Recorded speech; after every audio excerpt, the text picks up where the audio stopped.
کسی علاقے میں قحط سالی پیدا ہو گئی۔ مویشی مالکان بے حد پریشان تھے۔ اس دوران ایک مسجد کے مولوی نے خطبے میں نہایت یقین کے ساتھ یہ بات بتائی کہ اللہ کا نام لے کر یعنی بسم اللہ پڑھ کر دریا کو حکم دیا جائے تو وہ بھی نافرمانی نہیں کرتا۔ خطبہ سننے والوں میں ایک چوراہا بھی موجود تھا۔ مولوی کی یہ بات اس کے دل میں اتر گئی اور اس بات پر اس کا یقین کامل ہو گیا۔ اس نے واپس آ کر اپنی بکریاں کھولیں اور سیدھا دریا پر چلا گیا اور اونچی آواز سے بسم اللہ الرحمن الرحیم پڑھا اور دریا کو کہا وہ اپنی بکریاں چرانے کے لیے دوسرے پار جانا چاہتا ہے اور اسے کہا کہ مجھے اپنے اوپر سے گزرنے دے۔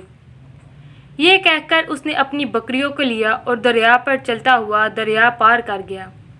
دریا کی دوسری طرف کا علاقہ گھاس سے بھرا پڑا ہوا، درخت کے پتے بھی سلامت تھے کیونکہ کسی کو یہاں تک آنے کی رسائی نہیں تھی۔ اس نے خوب اچھی طرح اپنی بکریوں کا پیٹ بھرا اور ان کو واپس لے آیا۔ پھر یہ اس کا معمول بن گیا کہ وہ بکریاں پار چھوڑ کر واپس آ جاتا اور شام کو جا کر بکریاں واپس لے آتا۔ اس کی بکریوں کا وزن دگنا چگنا ہو گیا تھا۔ لوگ چونک گئے کہ اس سے پوچھا کہ وہ اپنی بکریوں کو کیا کھلاتا ہے، اور وہ سیدھا سادہ اور صاف دل نوجوان تھا۔ اس نے صاف صاف بات بتا دی کہ جناب میں تو بسم اللہ الرحمن الرحیم پڑھ کر دریا پر چل کر اپنی بکریاں دوسری طرف چرانے کے لیے لے کے جاتا ہوں۔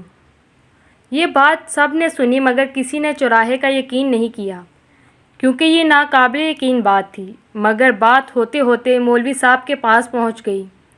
مولوی صاحب نے اس چوراہے کو بلایا اور سارا ماجرا پوچھا۔ اس چوراہے نے مولوی صاحب کو وہی حوالہ بیان کیا کہ مولوی صاحب میں تو آپ کا شکریہ ادا کرنے والا تھا۔ آپ نے جمعے کے خطبے میں جو نسخہ بتایا تھا کہ بسم اللہ کہہ کر دریا کو بھی حکم دو تو وہ بھی انکار نہیں کرتا، تو میں تو بس آپ کے نسخے پر ہی عمل کر رہا ہوں۔ مولوی صاحب حیرت سے اس کے چہرے کو دیکھتے رہے۔ مولوی صاحب نے کہا بھائی صاحب ایسی باتیں تو ہم ہر جمعے میں کرتے ہیں، فقط ان کا مقصد لوگوں کا ایمان بنانا ہوتا ہے۔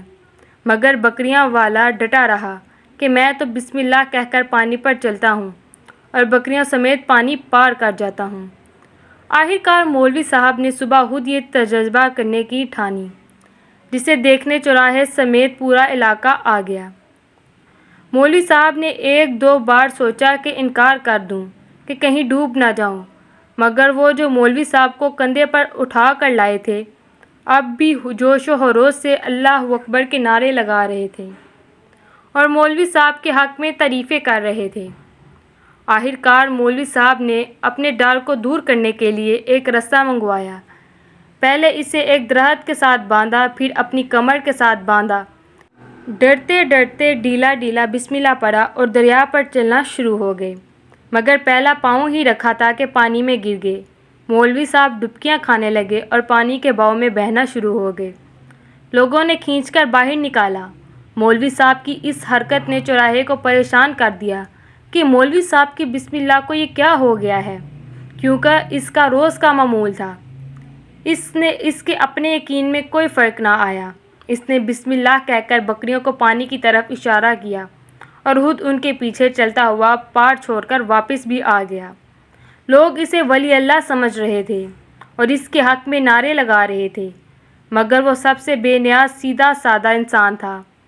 وہ مولوی صاحب کے پاس پہنچا اور کہا مولوی صاحب میں آپ کی بسم اللہ کی تعریف سے کافی پریشان ہوں، مگر پانی پر چلتے ہوئے مجھے آپ کی بسم اللہ کی بیماری کا پتہ چل گیا۔ اس چوراہے نے درخت سے بندھی رسی کی طرف اشارہ کیا اور کہا مولوی صاحب یہ ہے آپ کی بسم اللہ کی بیماری، آپ کی بسم اللہ کی برکت کو یہ رسی کھا گیا۔ آپ کو اللہ اور بسم اللہ سے زیادہ اس رسی پر بھروسہ تھا، لہٰذا اللہ نے بھی آپ کو رسی کے حوالے کر دیا۔ پھر کہنے لگا مولوی صاحب آپ بھی کمال کرتے ہو، میں نے آپ کے منہ سے سنا اور یقین کر لیا اور میرے اللہ نے میرے یقین کی لاج رکھی۔